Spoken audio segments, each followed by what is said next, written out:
I need to tell you about a photograph I found in a dusty room in Helmand Province. A photograph that shouldn't have existed. Not there. Not in that house. It was 2011, my second deployment to Afghanistan. I'd been in the army for 6 years by then, infantry, and I thought I'd seen most of what the country had to offer. Dust, heat, villages that looked the same from the air. We were running security patrols out of Forward Operating Base Jackson. Mostly routine stuff. Check in with the locals, make sure Taliban weren't setting up shop in the area, hand out some supplies, move on. The village was called Kala-e-Zaman, about 40 families, mud brick compounds with high walls, orchards of stunted pomegranate trees fighting for water. Our intel said it was neutral territory, not actively hostile, not particularly friendly either, just people trying to survive another decade of foreigners rolling through their valley. Our squad leader, Staff Sergeant Torres, he briefed us before we rolled out. Standard hearts and minds. Elder's name is Ahmadi. He's been cooperative with previous patrols. We're dropping off school supplies, checking the security situation, then we're out. I remember thinking how routine it all felt. I was tired, if I'm honest. Tired of the dust, tired of the heat, tired of watching every shadow for an IED. My wife Sarah had just sent me photos of our daughter's first birthday party. I'd missed it. Missed her first steps, too. All I wanted was to get through this deployment and go home. We arrived midday when the heat made everything shimmer. Elder Ahmadi met us at the edge of the village like always. Gray beard, weathered face that looked carved from the same stone as the mountains behind him. He spoke decent English, learned it from the Soviets, he'd told me once. Sergeant Ryan, he nodded at me. I wasn't the squad leader, but he always greeted me specifically. I'd noticed it on previous patrols, but never thought much about it. Maybe I just had a friendly face. Mr. Ahmadi, I shook his hand. We brought the supplies we promised. Notebooks, pencils, some soccer balls for the kids. His eyes studied me in that way old men do when they're measuring something you can't see. You are welcome here. Come, take tea. Torres gave me the nod. Part of the job. Sit, drink tea, build rapport. Our interpreter, Rashid, fell in beside me as we followed Ahmadi through narrow alleys to his compound. The walls were high, topped with broken glass like most of them. Inside was a courtyard with a single tree providing shade. That's when I saw the kids. 3 of them, ranging from maybe 6 to 12. They scattered when we entered, but the oldest boy lingered near the doorway of the main house, watching us with dark, serious eyes. My grandson Farid, Ahmadi said. There was something in his voice, pride maybe, or sadness. He wants to be a teacher. We sat on worn carpets in the guest room. The tea came, too sweet, too hot. I sipped it anyway. This was the job. Torres asked the standard questions about Taliban activity, about what the village needed. Ahmadi gave the standard answers. No trouble, just farmers trying to work. But he kept looking at me. Sergeant Ryan, your family name, it is Irish? Yes, sir. My grandfather came from County Cork. Something passed across his face. Your grandfather, he was also a soldier? I nodded. Vietnam. He didn't talk about it much. That was an understatement. Grandpa Jack had gone to his grave with most of his war stories locked up tight. The only thing I really knew was that he was Special Forces, did some kind of advisory work. He passed when I was 15. Ahmadi was quiet for a long moment. Then he stood. Please, wait here. He disappeared into the back of the house. Torres raised an eyebrow at me. What was that about, Sergeant? No idea, Sergeant. Rashid shifted uncomfortably. This is unusual. Elders do not leave guests unattended. When Ahmadi returned, he was carrying something wrapped in cloth, old cloth, the kind that's been folded and refolded 1,000 times. His hands were shaking slightly as he unwrapped it. It was a photograph, faded, edges worn, the kind printed on thick paper that doesn't exist anymore. He handed it to me. I looked down at the image, and my brain just stopped. It was this compound, this exact courtyard, that same tree, younger but unmistakable. And standing in front of it were 2 men. One was clearly a younger Ahmadi, maybe in his 30s, wearing traditional clothes. The other was an American soldier in Vietnam-era fatigues and a green beret. The American soldier was my grandfather.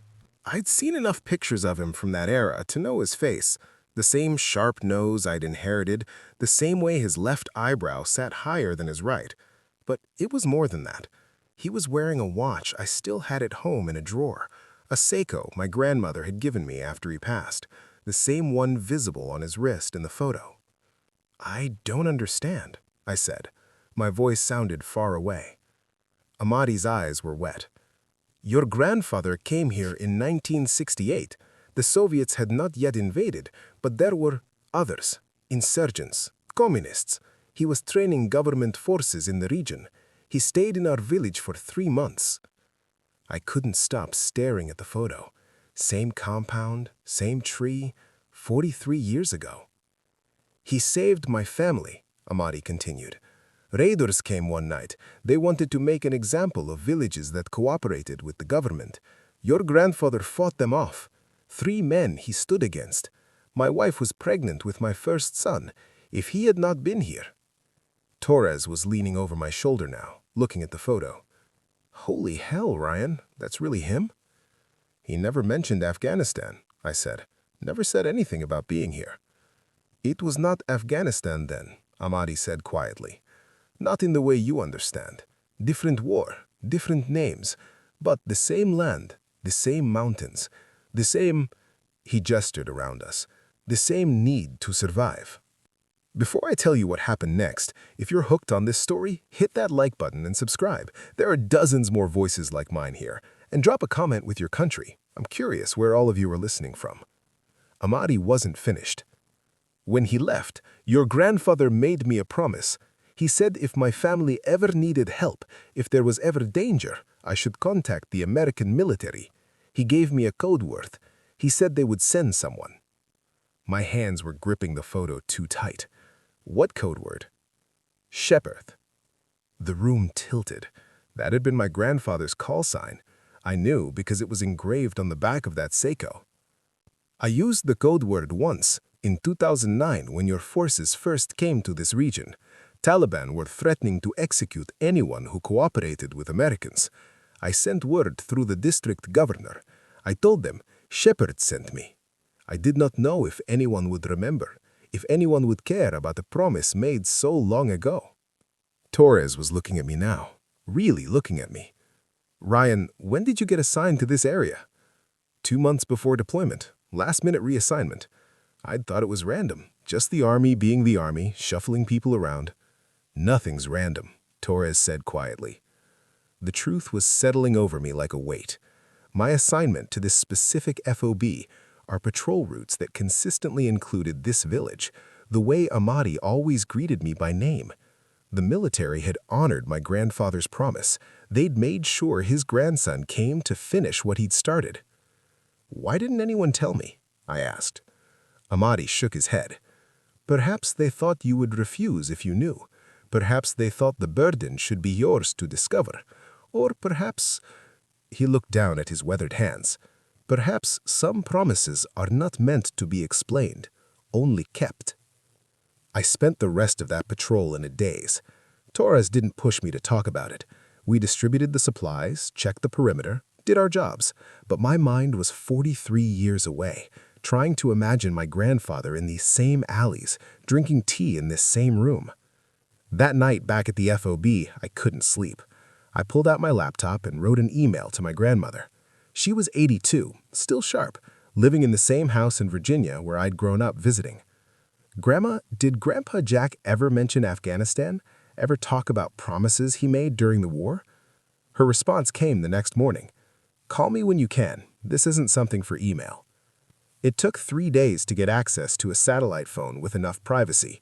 When she answered, her voice was already thick with emotion.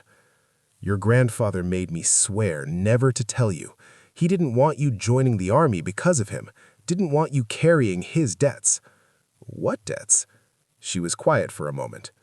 "Jack was Special Forces, you know that. What you don't know is that he ran black operations all over Central Asia during the Cold War, places that officially never saw American soldiers. He trained resistance fighters, gathered intelligence, did things he could never talk about. Afghanistan was one of those places? Yes. He was there 4 times between 1967 and 1973. Different villages, different tribes. He made connections, made promises. He always said those promises were the only thing that mattered, the only thing that kept him human during that work. I was pacing now, phone pressed to my ear. Did he know they'd send me here? Did he arrange it somehow? No, baby. He passed in 2001, long before you deployed anywhere. But he did something else. She took a shaky breath. After he retired, he spent 15 years documenting everyone he'd made promises to, every village, every family. He compiled it all into a report and submitted it to the Defense Department. Said the U.S. government had a moral obligation to honor those commitments even after he was gone. Did they? I don't know. He never heard back officially, but Jack always said the military takes care of its own. Maybe they took care of his promises too. After we hung up, I sat in the dark of my tent and thought about legacy, about promises made before I was born shaping my life now, about my grandfather fighting in a courtyard under that same tree, protecting a family he didn't know in a war most Americans never heard about. And I thought about Ahmadi's grandson, Fareed, who wanted to be a teacher. The next patrol came 4 days later, same route, same village. This time I asked Torres if we could bring extra supplies, English textbooks, writing materials. He didn't ask why. Maybe he understood. Ahmadi greeted us again, but this time young Fareed was with him. The boy had his grandfather's serious eyes. "Sergeant Ryan brought something for you," Ahmadi told him in Pashto. Rashid translated. I handed Fareed the books. "Your grandfather tells me you want to teach." The boy nodded, solemn. My grandfather was a teacher too, in a way. He taught people how to protect their families, how to stand up when it mattered. I looked at Ahmadi. He taught me that some promises are worth keeping, even if you don't understand them at first. We didn't stay long that day. We had other villages to check, other faces to show the flag to. But as we were leaving, Ahmadi pulled me aside. "Your grandfather's promise saved more than my family," he said quietly. "Because he came, because he showed that Americans could be trusted, 3 other villages in this valley worked with your government when the Taliban came. Information was shared, attacks were prevented, lives were saved." I didn't know. You were not meant to know. That is the nature of promises like these. They work in silence. They bear fruit in darkness. He gripped my shoulder. But you should know that your presence here, it gives hope. The village sees that America remembers, that promises made by one generation are kept by the next. Now here's where everything changed. But real quick, if you're invested in how this ends, I genuinely appreciate a subscription. More soldier stories drop daily. Comment your country below. Always amazes me how far these reach. The next few months of deployment were different. I saw the villages through new eyes. Every elder we met, every compound we visited, I wondered, had my grandfather been here too? Had he made promises here? Was I walking in his footsteps without knowing it? Torres noticed the change in me. "You're taking this personal now," he said one night. "That's dangerous." It was always personal. I just didn't know it. He was right to worry, because when you start thinking of a deployment as a sacred obligation instead of a job, you make different choices, riskier choices. In July, we got intel that Taliban fighters were planning to hit Qala Azaman, retribution for their cooperation with coalition forces. Standard tactic, make an example of one village to scare 10 others into silence. The intel was solid, but our resources were stretched thin. 3 other FOBs in the area were requesting support for their own operations. Command had to make a choice about where to commit our quick reaction force. I sat in that briefing and listened to the officers weigh the options. Qala Azaman wasn't strategic. 40 families in a valley that didn't control any major roads or supply routes. By any logical military calculation, it wasn't worth the resources. I should have stayed quiet. I was just a sergeant. The decision was way above my pay grade. But I thought about my grandfather standing in that courtyard. I thought about Ahmadi's wife, pregnant, hiding in a back room while raiders approached. I thought about Fareed, who wanted to be a teacher. "Sir," I said. "We have an obligation to Kala-e-Zaman." The captain looked at me.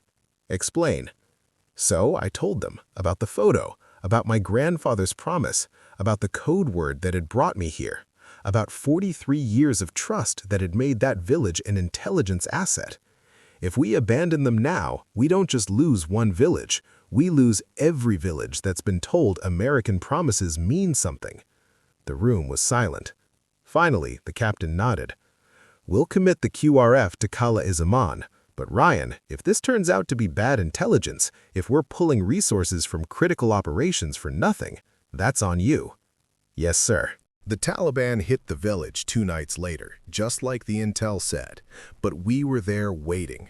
The QRF had positioned around the perimeter. When the fighters approached, we caught them in a crossfire. It was over in 15 minutes. 3 Taliban fighters down. No civilian casualties, no coalition casualties. Clean operation. Textbook. Except it wasn't textbook at all. It was personal. It was a promise kept across 2 wars and 4 decades. Ahmadi found me the next morning during the security sweep. He didn't say anything, just gripped both my hands in his and held them. His eyes said everything. But here's the thing about promises, about making things personal. They cost you. Because I'd pushed for that operation, because I'd made it about my family's honor instead of strategic value, I'd set a precedent. Every village elder in the province heard the story, heard that the American military honored old promises, that if your grandfather had helped them, they'd help you. We started getting requests, code words from the 60s and 70s, dug out of family memories and old letters, villages claiming connection to long-dead Special Forces soldiers. Some were legitimate, many weren't. And command started asking questions. Why had I really been assigned to this area? Who had made that decision? Had my grandfather's report actually influenced my deployment orders, or had I been used without my knowledge as a propaganda tool? The investigation was quiet, not official disciplinary action, but enough to make my life complicated. Interviews with JAG officers, questions about whether I'd compromised operational security by sharing personal information with local nationals. Torres tried to shield me from the worst of it, but he couldn't stop everything. "You did the right thing," he told me. "Screw the bureaucrats trying to cover their asses." Maybe, but doing the right thing was costing me.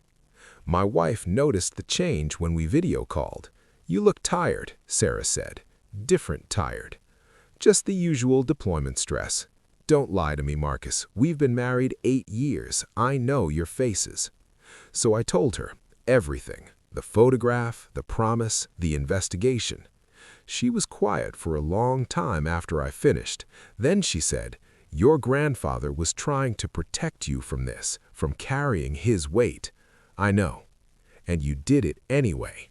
"I had to. They were counting on—" "No," she interrupted. "They were counting on the United States military, on the institution. You made it about you, about your family name." She wasn't wrong, but she wasn't completely right either. If everyone only does what they're ordered to do, only what's strategic, only what's by the book, then what are we even doing here? What's the point of asking people to trust us? "The point is you come home," Sarah said softly. "The point is our daughter gets to know her father." That landed hard. I need to tell you what happened next, but first, if this story's got you, show some love with a like and subscribe. I read every comment, especially love seeing where you're all from around the world. My deployment ended in November. I came home to Virginia, to Sarah and Emma, to a life that was supposed to return to normal. It didn't. The Army cleared me of any wrongdoing in the investigation, but it left a mark on my record.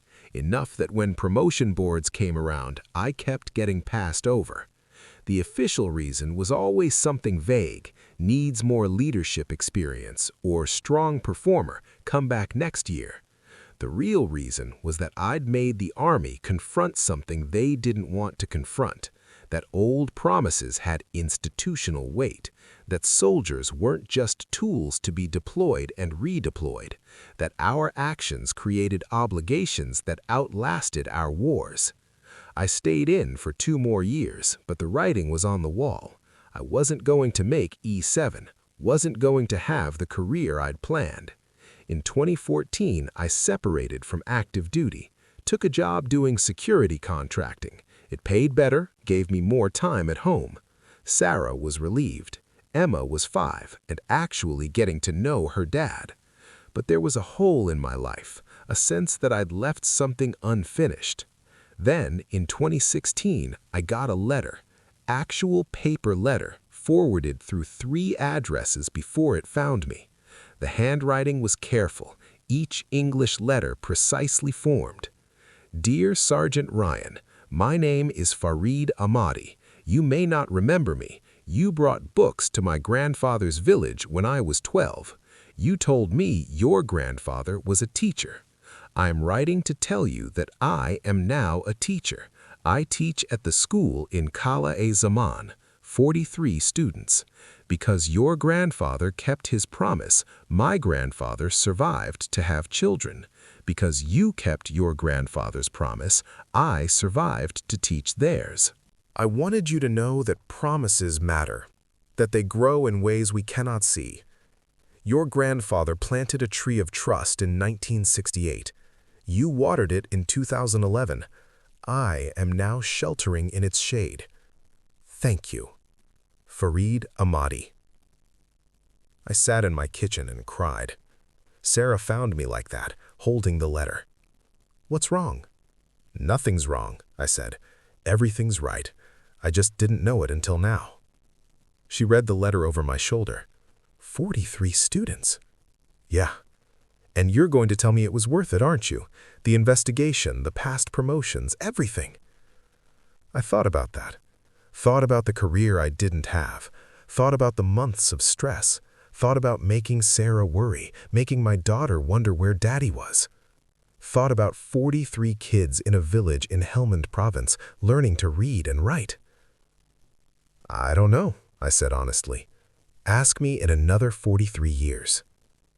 But here's what I learned, what I'm still learning.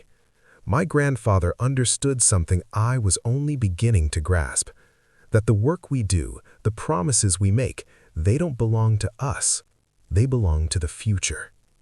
He'd fought in that village in 1968. I'd fought to protect it in 2011. And somewhere, maybe, one of those 43 students would grow up to do something that mattered, would keep the promise going. Or maybe not. Maybe the violence would come back. Maybe the Taliban would return. Maybe that school would close and those kids would scatter. But for now, in this moment, a boy who wanted to be a teacher was teaching. That had to count for something. I keep the photograph on my desk, the one Ahmadi gave me, my grandfather and his younger self standing in that courtyard. Sometimes Emma asks about it. Who's that with great-grandpa? A friend he made a long time ago. What were they doing? Keeping a promise. She doesn't understand yet. She's only 8, but someday she will. Someday I'll tell her the whole story. About her great-grandfather who fought in a war before she was born, about her father who followed his footsteps without knowing it, about the cost of promises and the weight of legacy, about how sometimes the best things we do for people we'll never meet. I got one more letter from Afghanistan in 2018. Ahmadi had passed away, peacefully, surrounded by family. His son wrote to let me know. Said the old man had requested something specific. He wanted me to have the photograph, not a copy, the original, the one he'd kept wrapped in cloth for 43 years. He said you would need it for when you have questions, for when you wonder if it mattered. The photograph sits in a frame now. Under it, I've added a small brass plate with an inscription, Shepherd's Promise, 1968 to 2011. Because it wasn't just my grandfather's promise, it wasn't just mine. It was bigger than both of us. It was the promise that you can trust someone you've never met, that help will come even if it takes 40 years, that some things are worth protecting even when the calculus doesn't make sense. The military stopped acknowledging my grandfather's report officially.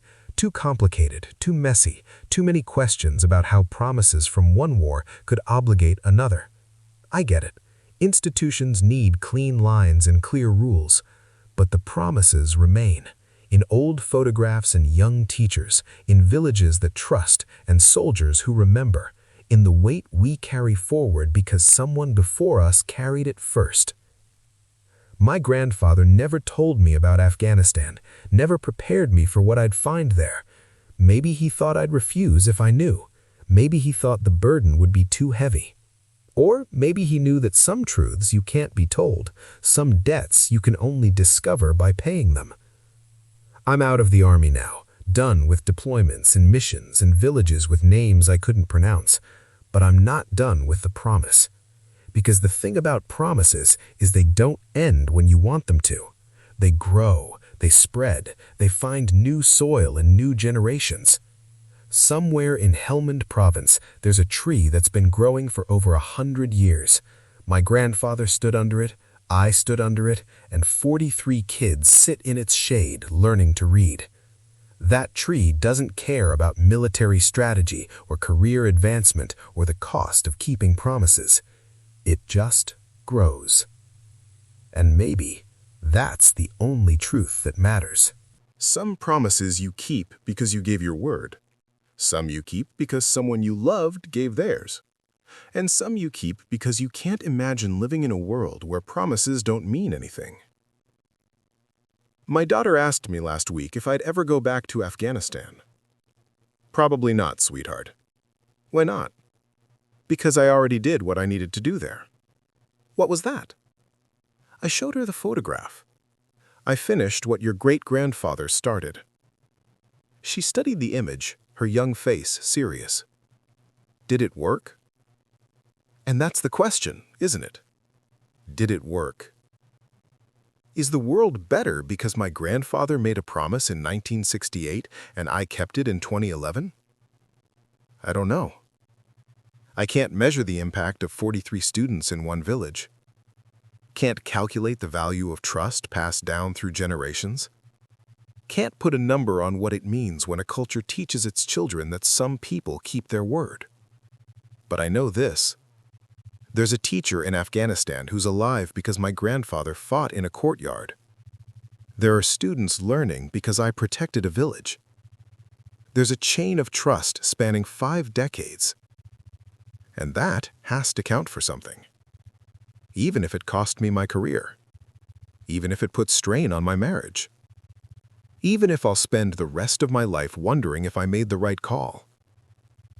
Because the alternative is believing that promises don't matter.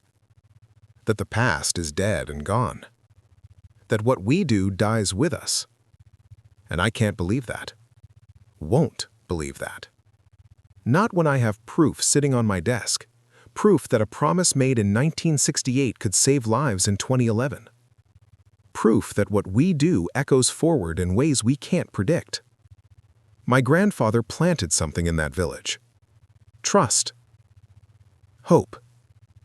The belief that Americans keep their word. I watered it with my deployment, my career, my time away from family. And now it grows, nourished by 43 young minds in a place most Americans couldn't find on a map. Was it worth it? Ask me in 40 years. Ask Fareed's students when they're grandparents, telling their own children about the teacher who believed in them. Ask the villagers who decided to trust coalition forces because they remembered what my grandfather did. Ask Emma when she's old enough to understand what it means to honor debts you didn't incur. The photograph remains.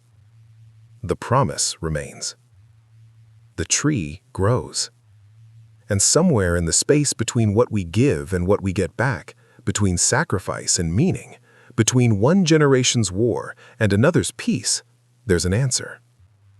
I'm still looking for it. But I know where to search. In the shade of an old tree. In the faces of students learning to read. In the weight of a promise that refuses to die. In the photograph of two men standing in a courtyard, shaking hands across time itself. That's where the truth lives. And it's enough. It has to be. Because some promises are kept not because they're convenient or profitable or career advancing. They're kept because they're promises. And that's the only reason that ever mattered.